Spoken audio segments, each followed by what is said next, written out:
a witness to what has burned, a witness to what has been buried, and a witness to what refuses to stay dead. We gather here on this sacred remembrance of Dr. Martin Luther King Jr. in a world unraveling before our very eyes. Truth buried, families torn apart, healthcare stripped, education hollowed out, cruelty normalized, and silence rewarded. Humanity rationed, history rewritten, and yet we are still here.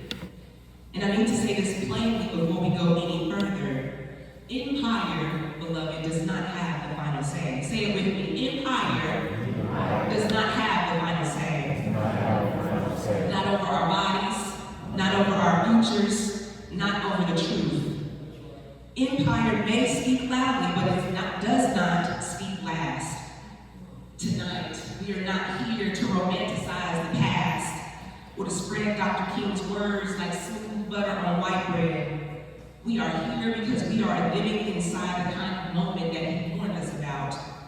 So many years ago, Dr. King said, a nation that continues year after year to spend more money on military defense than on programs of social uplift is approaching a spiritual death. Beloved, can you feel it? This nation is approaching a spiritual death. And when a nation approaches a spiritual death, it creates graveyards. Last year, I stood in this very place and told you that the house was burning. I told you the flames were already licking the walls, that the smoke was choking our breath, and that denial simply would not save us. This year, I'm here to tell you something different, but entirely connected. Some houses don't just burn. Some houses collapse. And what's left after collapse is ash. But hear me clearly, beloved, ash is not the end of the story. Ash is what remains after the fire has told the truth. Ash is what settles when empire has done its worst. And ash, if you have eyes to see, is often the soil that resurrection grows out of. Because resurrection does not begin in sanctuaries, it begins in graveyards. Say it with me, resurrection begins in graveyards. Resurrection begins in graveyards. Matthew tells us that after the Sabbath, as the first day of the week was dawning, Mary Magdalene and the other Mary went to see the tomb. And from that moment forward, the story unfolds in three movements, three principles that I want to leave with you tonight if you are taking notes.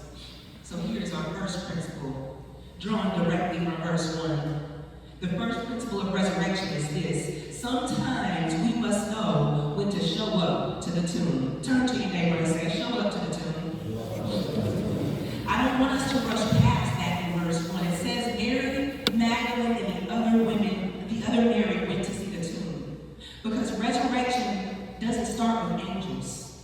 It doesn't start with earthquakes. It doesn't even start with an empty grave. Resurrection starts with two women who showed up. They showed up after the Sabbath, after the rituals have been observed, after the rules have been followed, after the world had told them, you've done enough now, go home. They show up as the first day of the week is dawning, which means it's still dark, still uncertain, still liminal, no full light yet, and no full clarity. And they don't go to see a miracle. The text is clear. They went to see a tomb. Not to rehearse theology or proper doctrine, not to explain suffering, not to talk themselves out of their grief. They went to see death. They showed up carrying grief, not certainty. Spices, not sermons. Love, not answers. And that matters, beloved, because we live in a world that tells us not to linger too long with death, to move on quickly, to sanitize loss, to make peace with injustice before justice has ever been done. But these women refuse to skip the grave. They go to the place where empire said, this is the end. They go to the site of state violence. They go where hope had been crucified, sealed, and guarded like children locked away in deportation facilities. And let me be clear, this was not a safe place to be, beloved. The tomb was under surveillance. The execution was recent and the threat was still real. So showing up to the tomb was itself an act of courage, which is why I need us to hear this clearly tonight. Resurrection does not begin with belief. Resurrection begins with showing up. Before anybody preaches, before anybody praises, before anybody proclaims he is risen, somebody had to be willing to stand in front of what had already been lost. So let me say it clearly, and I want you to hear this in your body tonight. If your faith never disturbs or shows up to a graveyard, it may not know the God who raises the dead. I'm going to say that again. If your faith never disturbs or shows up to a graveyard, it may not know the God who raises the dead. Because graveyards are where truth lives. Graveyards can look like detention centers where families are separated and hope is buried. Underfunded hospitals where care is rationed. Universities like Hendrix College stripped of support systems for Black, brown, and queer students. Communities where working families are buried under policies that they did not choose. Graveyards. And I know everything in us wants us to look away, to just move on, to say that's too political, that's too heavy. But resurrection does not avoid heaviness, my friends. Resurrection meets us there. And yet hear this good news. These women showed up anyway. They didn't know what they would find. They didn't know how the story was going to turn out. They didn't know resurrection was coming. They just knew that love demanded their presence. And that, beloved, is where God decided to move. So before we rush on to angels and earthquakes, before we shout about empty tombs and risen bodies, I want us to sit with the question, or a few questions on tonight. Because resurrection does not ask us what we believe first. It asks us, where are we willing to show up? Let me ask you, where are the tombs in your life that you've been avoiding?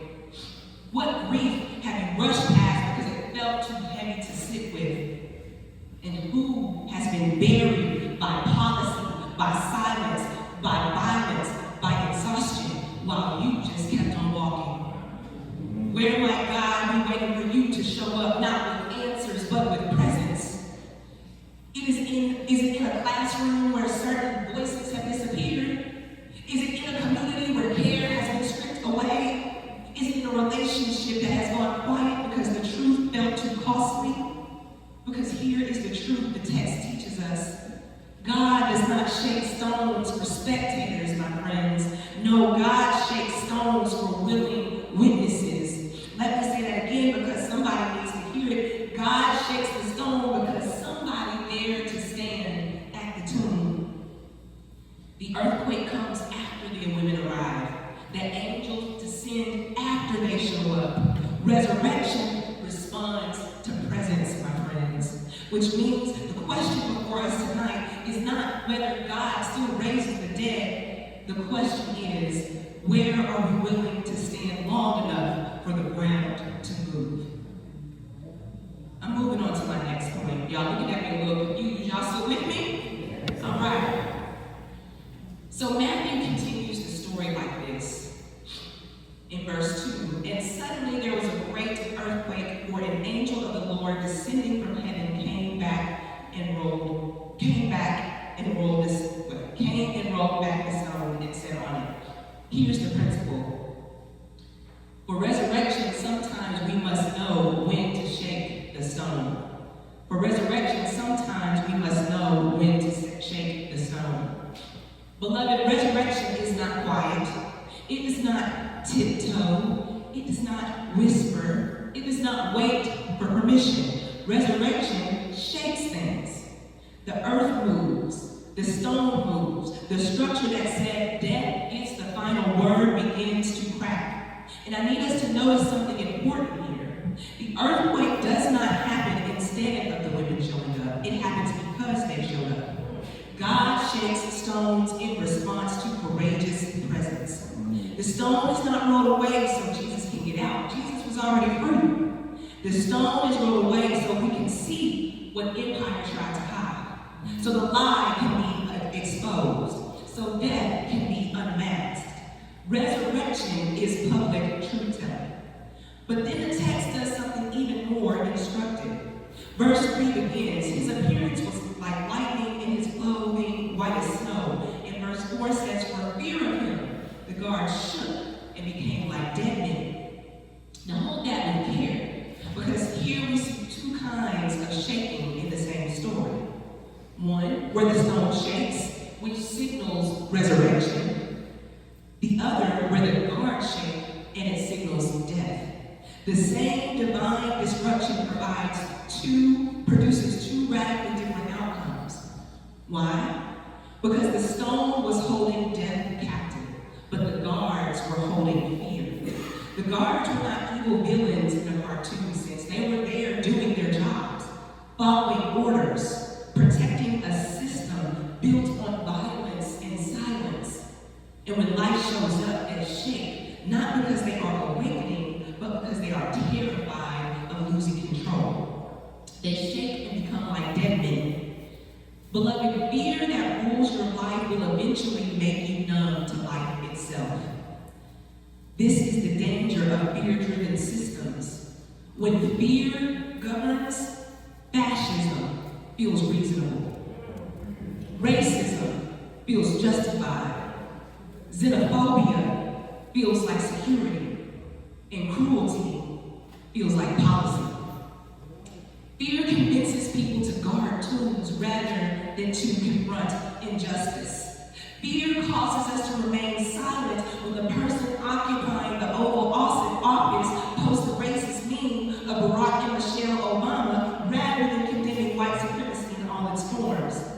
Fear sweet-talks university presidents to cozy up to hell-bound politicians for polite photo ops rather than speaking truth to power. Fear tells us there is nothing we can do when ICE arrives in our communities rather than showing up and bearing witness to the plight of our neighbors. Again, I say fear convinces people to guard tombs rather than confront injustice.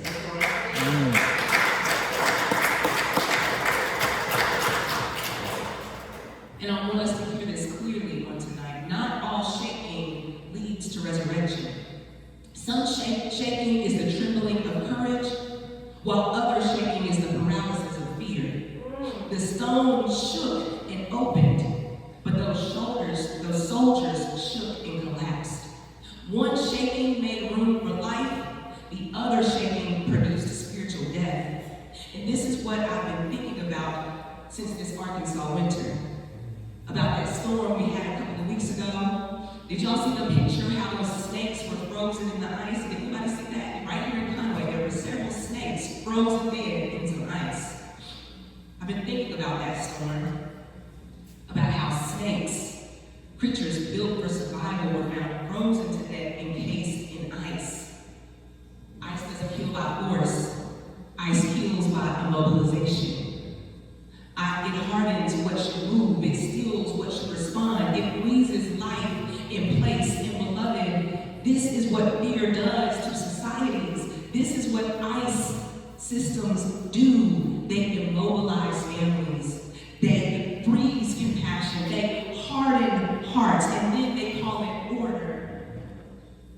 But my friends, resurrection is heat. Resurrection melts what fear has frozen. Resurrection loosens what power tried to lock down. Resurrection shakes stones not to terrify the faithful, but to expose the lie. So hear me tonight. God is not afraid of shaking systems, but God is deeply concerned when fear shakes people into silence. Resurrection shakes what power tried to keep still. Because resurrection is not about protecting tombs, it's about breaking them open. And the question this text presses on us is this: when the ground begins to move, will we be like the stone, ready to shake stuff up and rise to the occasion?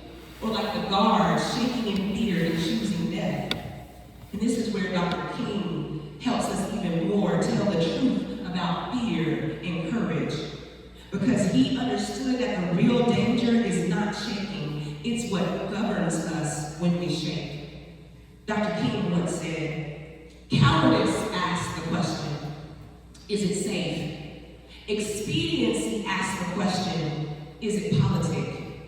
Vanity asks the question, is it popular? But conscience asks the question, is it right? Beloved, the guards at the tomb asked all the wrong questions. They asked, is it safe to challenge the system? Is it politic to resist empire? Is it popular to stand for the truth? And fear answered for them. But the women let conscience and sheer moral courage lead. They showed up when it wasn't safe. They stood there when it wasn't politic. They loved when it wasn't popular. And because conscience and courage brought them to the tomb, God shook that stone. Which brings us to the next movement of the text. Because once the stone is shaken, God does not leave us trembling in fear. No, beloved, God speaks. We're headed to the third and final principle, which is when you're looking for resurrection, you will be sent from the graveyard. When you're looking for resurrection, you will be sent from the graveyard. This is where the text turns, because God does not leave us trapped between fear and shaking. After the guards tremble in fear, after the stone is rolled away, after empire's illusion of control cracks, God speaks. The angel says, do not be afraid. He is not here, for he has been raised. Come to the place where he lay, then go quickly and tell. Do you hear what God is doing here? God is answering fear with permission. God is responding to cowardice with conscience. God does not allow the women to doubt or fear what they've seen. God redirects it. Because resurrection is not the absence of fear. Resurrection is refusing to let fear make your decisions. The guards shook and became like dead men because fear ruled them. But the women who were afraid still moved. Verse 8 tells us, so they left the tomb quickly with fear and great joy. Fear and joy at the same time. That's conscience at work, my friends. Cowardice asks, is it safe? Conscience asks, is it right? In resurrection, always sides with conscience.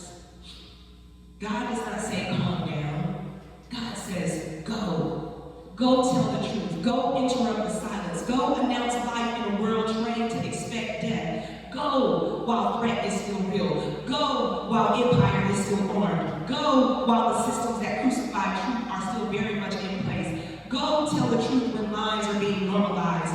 Go interrupt violence when cruelty is being called common sense.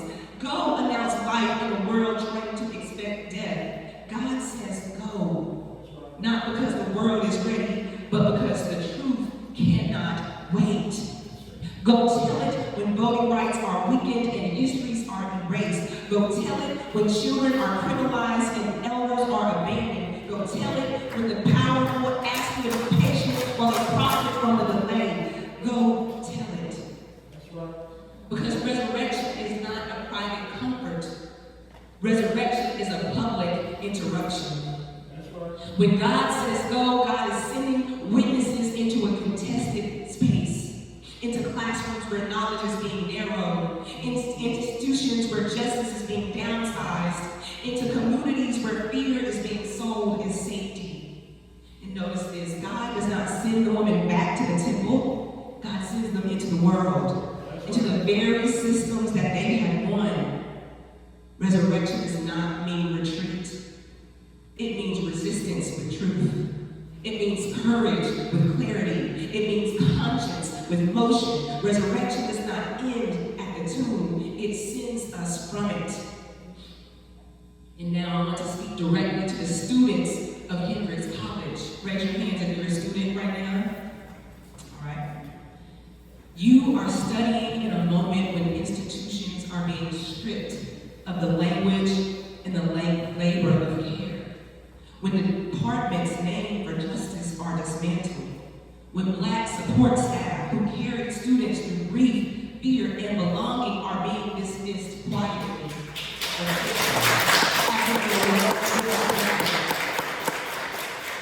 I'm here to say today that Carissa, your work matters.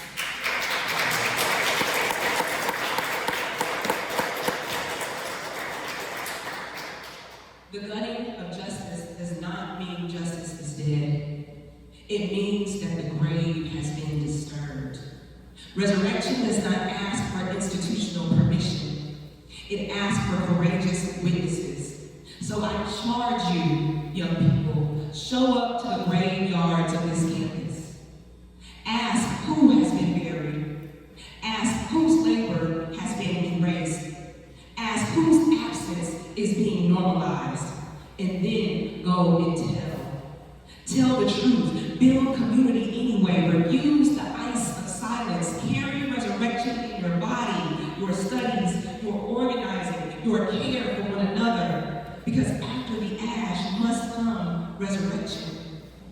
And just like the women who showed up to that tomb, when everything else appeared to be dead, I ask you to stand to your feet now, students. And go in full faith that the God who is able to keep you from falling will give you courage for these evil days.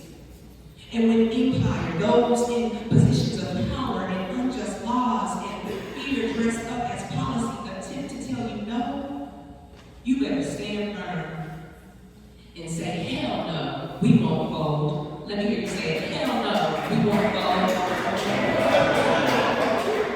And when schools and universities try to turn you away from all of our history because Black history is American history,